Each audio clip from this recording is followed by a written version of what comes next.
Is it just audio being recorded? Correct, yeah. We can see each other, but it'll just be the audio that'll go out. Can't see your epic teal screen. It's not quite green screen. Green screen, I think my color is always inconsistent in my room because I haven't put curtains over the blinds because I really don't want to hide the view.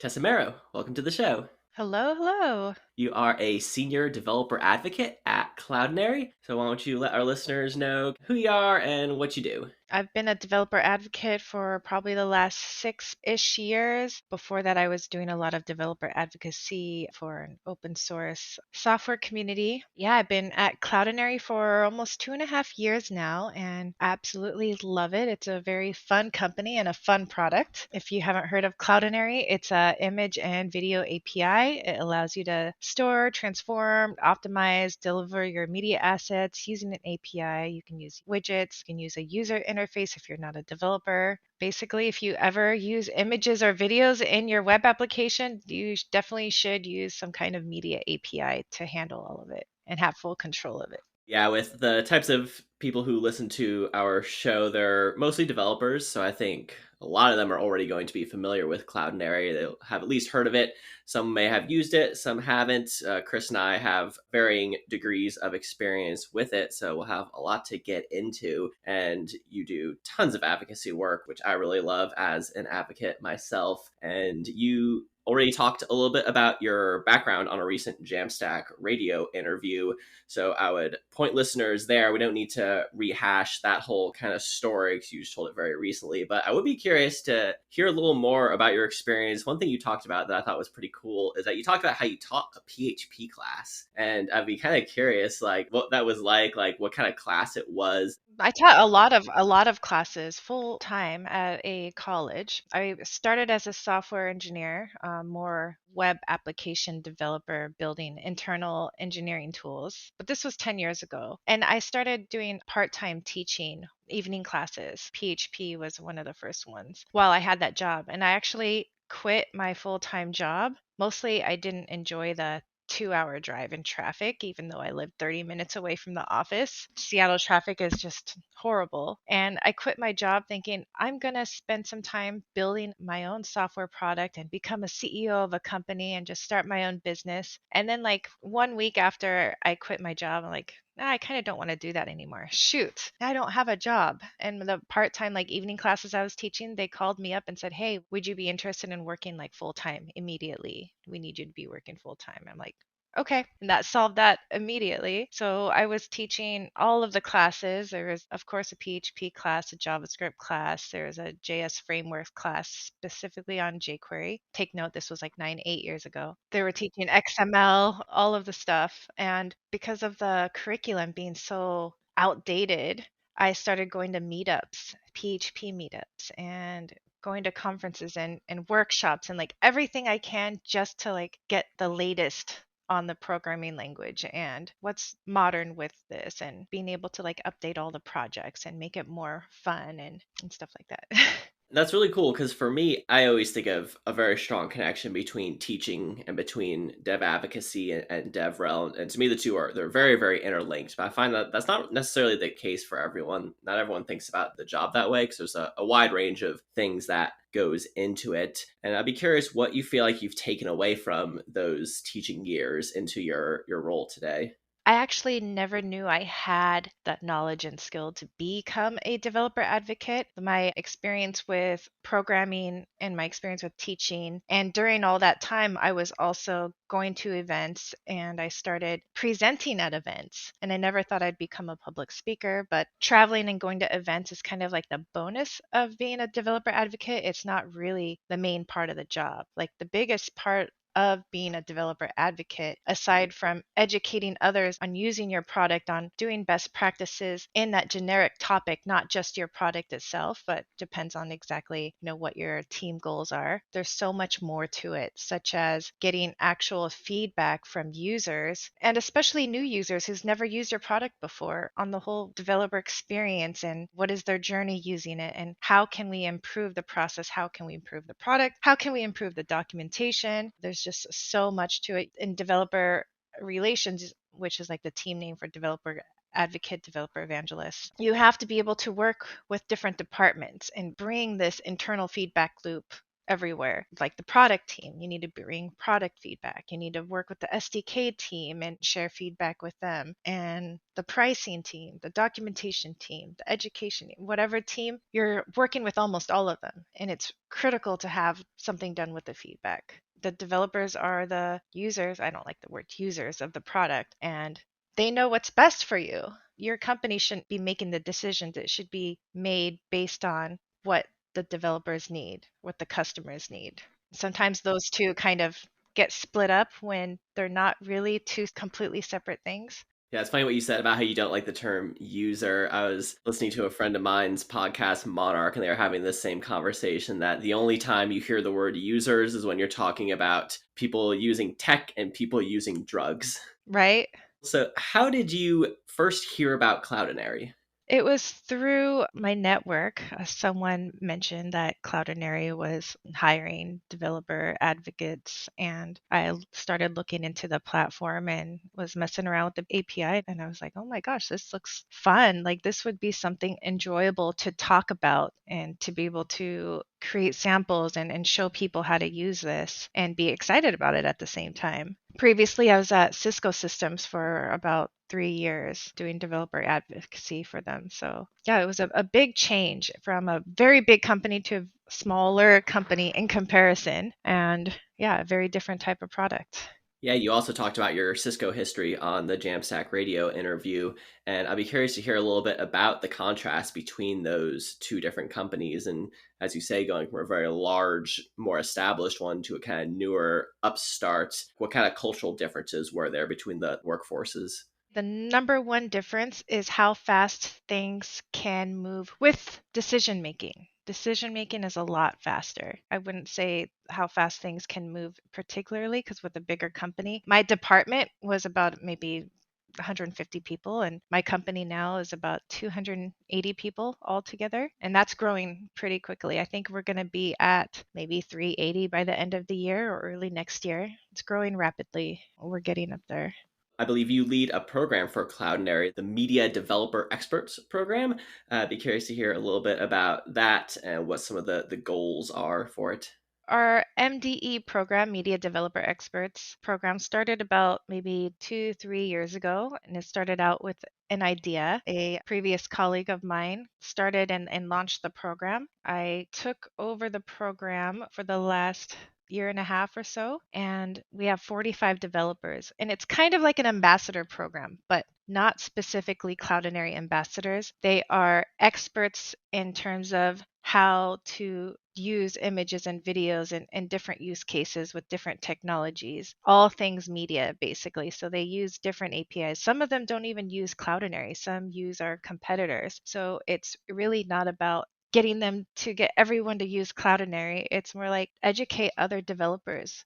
Be involved in developer communities you're involved in. We're supporting them in any way we can. Maybe we're sponsoring their podcasts, we're sponsoring their events. We send them to events to help them learn more. So we try to make it slightly different from other types of experts program where they get more value in it than we get value. Because one of the things that also attract me to this company is they make community first. Our developer relations team really cares, like truly, genuinely cares about helping other developers and being involved in a lot of developer communities. And instead of, sponsoring a conference and just trying to get our name and logo out everywhere, we really get to know the people individually and become part of this community, and we contribute in different ways, and just countless things that just makes me love it even more.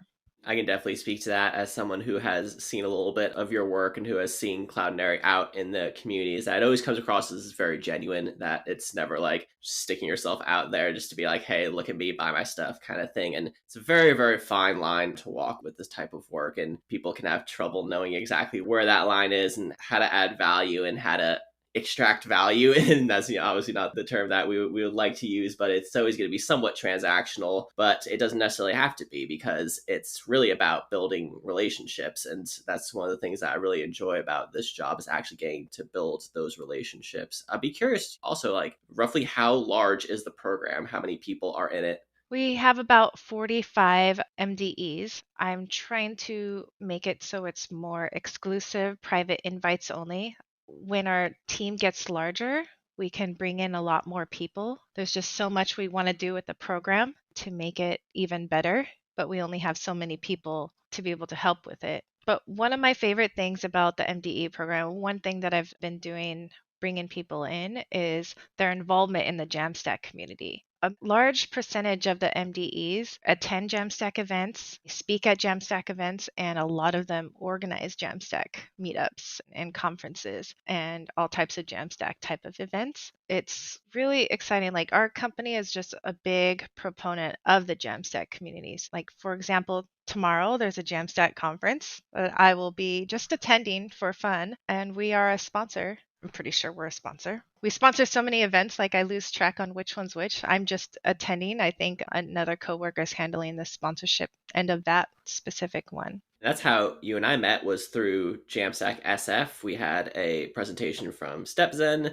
that I was involved in. This is when I very, very first started working at the company, and I have a very long, ridiculous story that went along with trying to build out that project and having like an existential crisis around it. And then it ended up being a completely different thing than it needed to be. And then I just kind of showed up and was like, all right, here it is. Hope it works. Bye. It's a very strange experience for me, but it ended up working out, thankfully. I would like to get into that, but before so, I would actually be curious to know, because Cloudinary predates the Jamstack, I think, in the sense that it's a fairly old company, and I would be curious, like, how they saw the Jamstack come up and how they thought about it and decided they wanted to invest in it.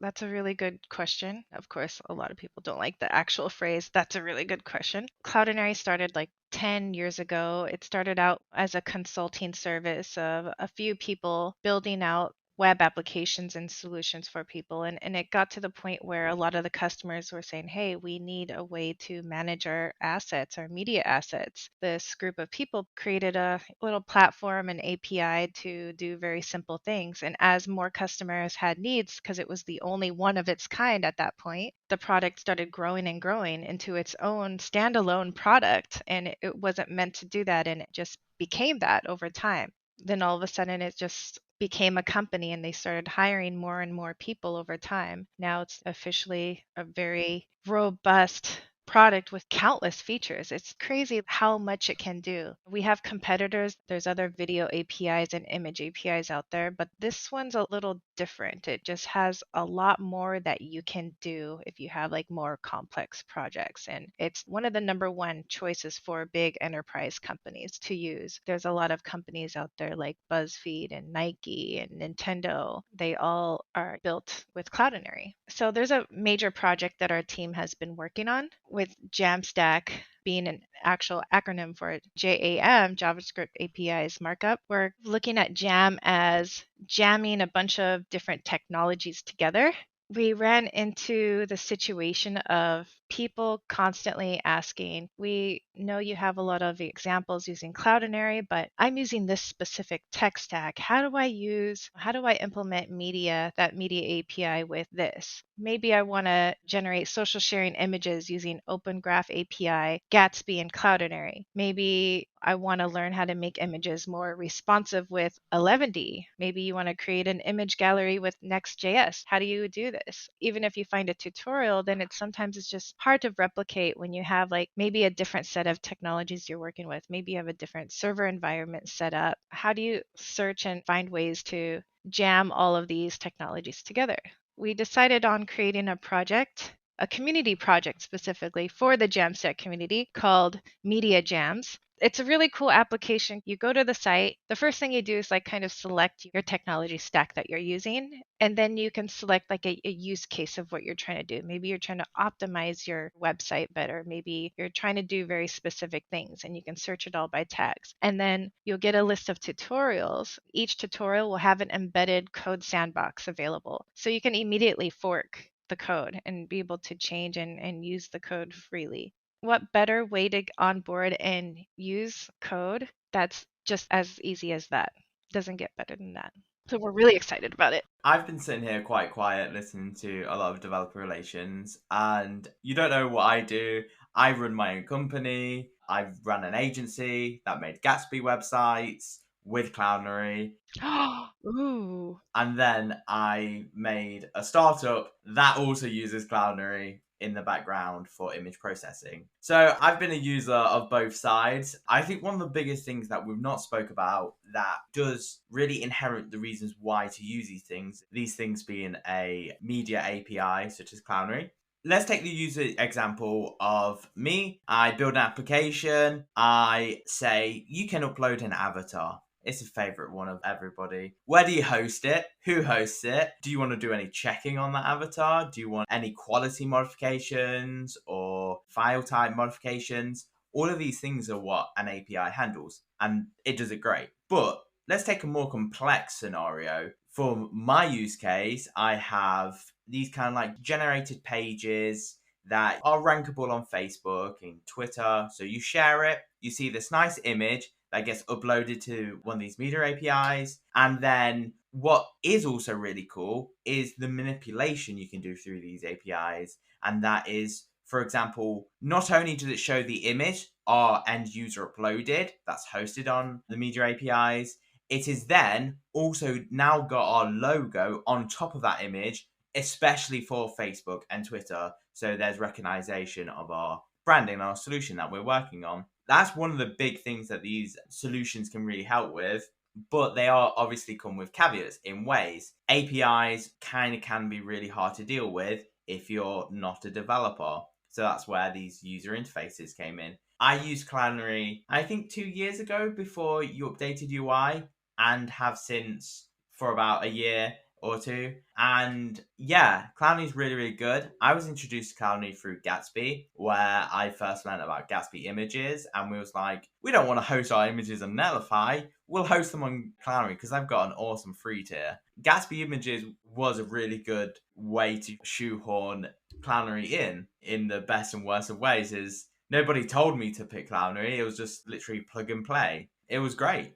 That makes me happy to hear that you have experience working with it and know a lot about it and the value it has. I know the documentation is not the easiest. Like, how do you explain a million things a product can do in the simplest way? It's really difficult without actually showing use cases of how it's being used with code samples. Other than that, going to the documentation site just really gives you all the full details as much as they can. But one of the most interesting things I think about media APIs is that a lot of the parameters are done in the URL in a very specific pattern. Scrolling through the documentation, it's like, okay, Q is to do quality, BA is to do black color, like, and you're like, okay, which settings do I need? And sometimes you can get really swamped by it when all you need to do is set a height, set a width, and set a quality, and everything else can just disappear into the background.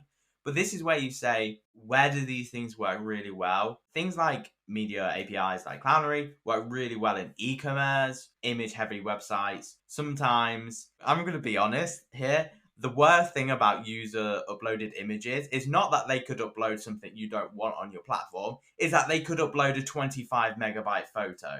Yeah, that's what things like Cloudinary definitely do help with.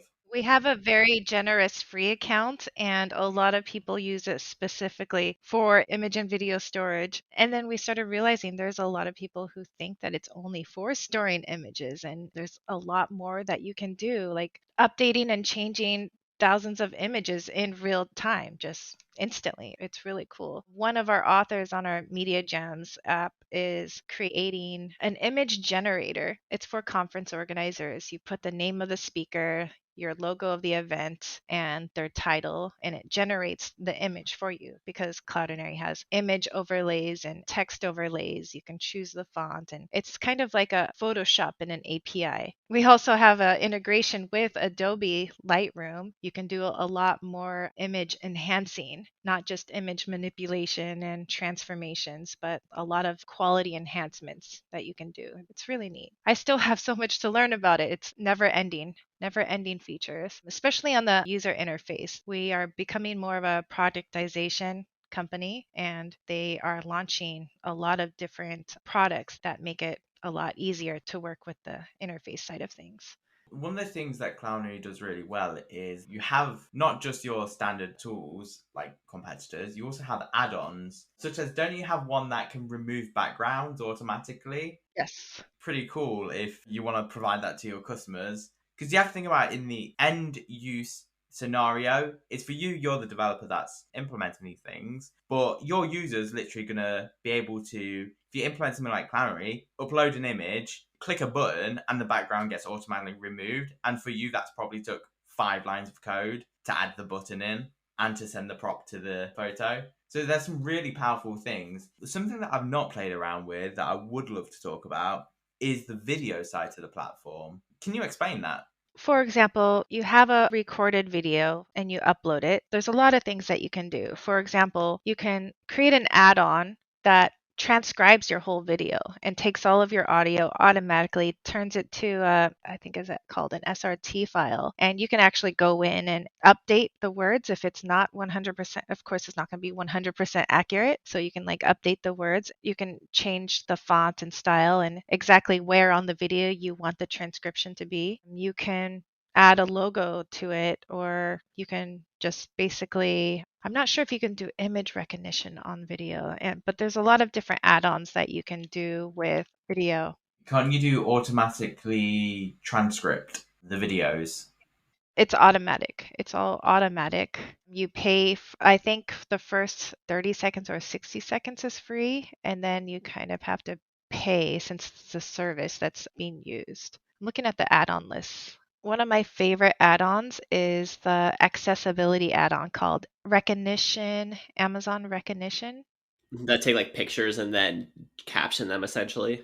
Actually, there's a lot of different Amazon Recognition ones. The one that I really liked is the auto tagging, which is good for accessibility. It adds tags and makes it so if you can't see your screen, you can have it read to you what the image or video is. Another one that there's like a Google AI video transcription also. So there's different types of transcriptions. There's like the Cloudinary built-in transcription, and you can also do recognition AI video moderation. So with that add-on, it'll just make sure that the video doesn't have anything that shouldn't be on there. Cloudinary likes to keep all of our media assets very clean. You can also create your own apps with Cloudinary video and have it automatically moderated so you don't have to like go in and check every single one by one. And what's also really good is that if you're building your own platform, we spoke to you about uploading an avatar, you also provide the tools to upload an avatar. I forgot what the tool is called. You can either upload a file or pull it from Facebook.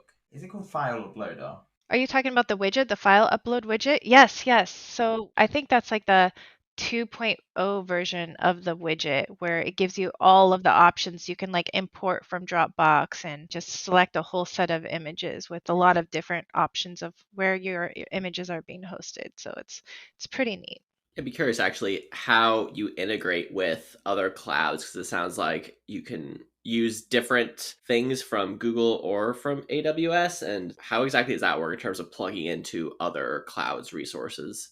With AWS, like let's say you make changes to an image, every transformation you make gets like a backup version of that. And there's an option to store a copy of every single edit and change so you can go back to any version, kind of like Git commits, where it gets pushed to AWS and you have like a copy of everything. So if something happens, all your backups are stored. But I think it works the other way around where you can pull images from your storage. Do you have more technical questions, Burnsy, before I go into some more community stuff? Would you say that Gatsby images really helped the adoption of Cloudinary in the Jamstack? I think a little bit of everything. We've been just dipping our toes in all areas of the Jamstack community. We're talking to different technologies and seeing how can we be part of this, like how can we help make your product better when it comes to media? What can we do to work together? We've been working a lot with Netlify. We're working on getting some plugins released for their Netlify plugins area and trying to figure out how else could we integrate Cloudinary in a way that gives value to both sides of us. Being part of, the Vue community, we go to a lot of Vue events. I've spoken at some Vue events. One of our colleagues, Maya, I think she created a open source tool for Vue storefront, Vue storefront UI. I can't remember what it was. We can link to that in the show notes. We'll find it. Yeah, I can find it afterwards and send it to you. But we're kind of like involved a little bit in everywhere. We kind of fit in all areas of Jamstack. We're a media API, and every technology needs to work with media, especially with headless CMSs. We've been a big part with integrating with a lot of different headless CMSs, and with more on the list to come. The list in the Jamstack community is growing quickly with what we're getting involved in, whether it's a partnership, integration, or whatever it is. Yeah, it's a good segue into what I was actually going to ask about, because when we were talking as we were setting up this interview, you mentioned that there's kind of two major things you do. First, which was the MDE program, the Media Developer Experts, which you already spoke about. But then you also say that you manage code content for the Jamstack Community Project. That's the one I talked about, jamming all the technologies together to create that content project media jams. Great, yeah. And so, what does that actually mean, though, to manage code content? Since we need to have like a lot of content come in at a very fast rate, and we're a very small team that have a lot of projects that we are already managing and responsible for, we have like 20 different authors right now getting paid or contributing code content. So I'm helping with the whole managing contractors and authors and handling the pipeline to get everything in and getting people paid, and just the whole what's the strategy and where we're going with this, what do we need to do next, talking about ideas on what topics should be involved and what kind of content we're looking for. We're always looking for more Gatsby content and just trying to figure out what's the next step. Yeah, I would love to hear about that. Then, where your head is at in terms of how you want to expand out into the Jamstack, what stuff you think is exciting, and what you're kind of looking towards is like the next thing you want Cloudinary to kind of get into. We want to basically answer everyone's questions. When anyone from any community in Jamstack says, hey, I'm trying to do this with images or I'm trying to do that with video, we can immediately get it set up so someone creates a code demo for that person and be able to have it. And it's a win-win for everyone. Like the author who creates technical content, we call a media jam. It helps with their career development. They're creating a portfolio is tied to their name, like kind of like a blog site. And other developers from the community will learn from them and be able to use their code. And the developer community can also submit and request any content to be created, and that's something like we can get done on our end and get that up and running. Whatever developers need and want to learn about, we should be providing as a developer relations team. So that's kind of our thinking around what's like the easiest way to really onboard and learn quickly how to work with a media API. And the focus isn't on Cloudinary, the focus is on the other technologies and how to work with images and video with those things. It's very meta, because you yourself work quite a lot with media also, not only just developing around media, but you do a lot of streaming. I know you're a big fan of StreamYard, which I've actually started to learn a little bit about recently at my own job. And streaming is hard. It's much harder than I think most people realize. So I would really love to get some of your words of wisdom of what you've learned about streaming, and for people who want to get into streaming themselves, what kind of advice you would give to them in terms of what they need to know and how they can prepare for it. The number one most important thing is understanding what is your goal of streaming? Who is your audience? Why are you streaming? Are you going to have a set schedule? Are you trying to build a community? I think people prioritize understanding what is the best possible equipment to buy. And that's one thing I've been doing with a lot of the MDEs who are already in podcasts, who do streams, or who's interested in streaming or podcasting. I've been getting them set up, and Cloudinary sponsoring all of their equipment or upgrading all of their equipment. So I've been doing a lot of purchasing on microphones, on the best headphones, the best amp, the best everything. But it's really about understanding what is your goal and strategy before jumping into getting like the best possible equipment for what you're doing. But it is good and important to have a clear camera, good lighting, and good sound, or else it'll be like really cringy to listen to. Yeah, it's a similar advice I'll give. I'll say there's a certain benchmark that you need to hit, and that if you can get to that, like it's usually not as much as people want, like as much as people think. I usually say you want to go for like a Amazon's Basics microphone, which should be like the very bottom rung of what you would want to do, and then you want to like just have like usually a computer camera is actually fairly clear, but the lighting is definitely a challenge for a lot of people. I still struggle with that every single day. My lighting was so bad that I would be completely washed out and look like a fuzzy ghost in my camera, even though I have a high end camera. And I realized it's not the webcam, it's really the lighting. So I ordered a light, and then I realized the lighting sometimes makes it worse and sometimes improves. You have to do more lighting, and all the lighting has to be consistent. And I'm always changing my webcam settings. It's a lot of work in its own just to like get the camera to look right. And sometimes you just don't have the time to just adjust everything and make it look good. And then in terms of the actual recording software itself, have you messed around with like OBS at all, or are you kind of all in on StreamYard? I use OBS. There's two different OBS software. There's the regular OBS, and then there's Streamlabs OBS, which we call Slobs. And I've used OBS a lot, but it's a very old looking software. But the reason why a lot of people use the older version is it's compatible also with Macs. It has a lot more options. With Slobs, Streamlabs OBS, it has a much easier interface, and it's a one click integration with Twitch, whereas you kind of have to put in code and link up both sides. It's more complex and technical to work with. With StreamYards, it's way easy. StreamYards, I would say, is good, and it's designed, it also works with Macs and in Windows. StreamYards is good for streaming meetings, streaming meetups, streaming like a meetup style event. Stream Labs, I feel like you have a lot more customization you can do with it. Countless customizations you can do with it. StreamYards, you're very limited to what it has, which is only a few things with customizing. So it really depends on which direction you want to go with how you want your streams. If you want to get really fancy and do all these like cool stuff with Twitch, because it's being pushed. Streamlabs OBS and StreamYards is being pushed to Twitch, so your viewers will be on whatever platform you're live streaming on. Cool. Well, thank you for going into that. That's like very helpful for me and hopefully help for our listeners as well. Do you have any other questions, Chris, before we start closing it out here? No, not really. I think Gatsby is a great platform. Cloudinary. Cloudinary is a great platform. I was about to say I agree with you. We're a big fan of Gatsby and would love to have more Gatsby content on our app. Well, I did mean I meant Cloudinary. Chris does this a lot. It's okay. It's very in character for him. I'm a huge supporter. We can talk about Gatsby instead.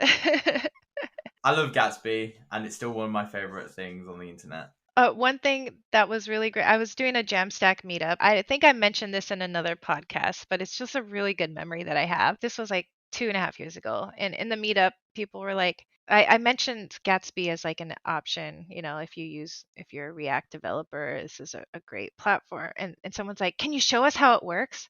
And I've never used it before. I've never even opened the homepage before. I just know like what it was. And I'm like, well, I don't like, do we really want to see it? Like, can you show us a live demo and create something? I'm like, well, you know what? Whatever, I'm doing it. I'm going to do this live right now, right in front of everyone. So I opened up the getting started page and let them know like this is me getting started. Like if I struggle, then you'll struggle too. And it was like less than 5 minutes. I launched and had a website running. I'm like, wow, I've never seen documentation this easy in my life. Like it doesn't get easier than how Gatsby does it. It felt very exciting. That's awesome. Yeah, that's a really cool story. I have more respect for a company if they can make their getting started that simple for anyone to easily onboard. Gatsby was my first love of React frameworks. My second was Next, and my third was Redwood. Ooh, I think we have Redwood content too in our Media Jams project, but I might message you later about Gatsby content. Please do. I do still love Gatsby. Gatsby is really great if you're an image-heavy website. As I said at the beginning about the two scenarios, like one of them is you just want to host images and then get pulled back through an API, then it's really, really good for Gatsby. But then when you're on the other hand of, now I want to upload images, that's when it's really good for things like Next and Redwood.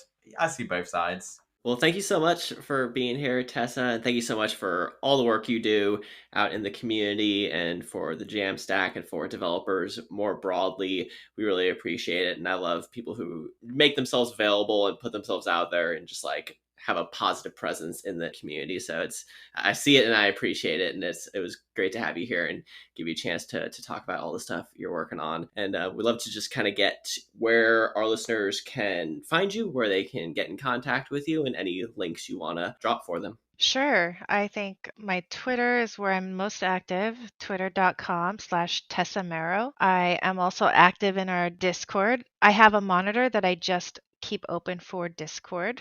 The community I'm in is called the Media Developer Community. It's discord.gg/media devs, MEDIADEVS, and it'll instantly join, or you can click on add server and type media devs and it'll join the server. Oh, yeah, I have a Jamstack meetup that I'm live streaming, and I think the next one is going to be first week of June. So meetup.com/jamstack-SF. And these will also all be in the show notes as well. So if anyone needs to find them. Perfect.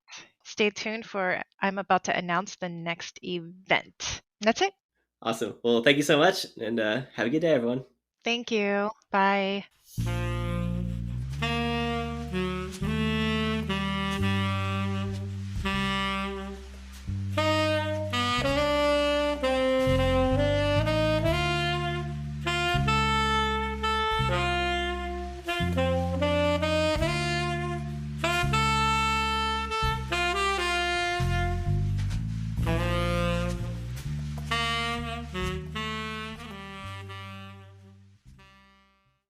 Yeah, I get some Redwood events going on. Ooh.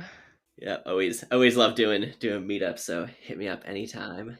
It's very addicting. It's I can't stop. Help. Oh, I know. I once did 2 in one day. I did React Jacksonville and then React Dallas. I did them back to back.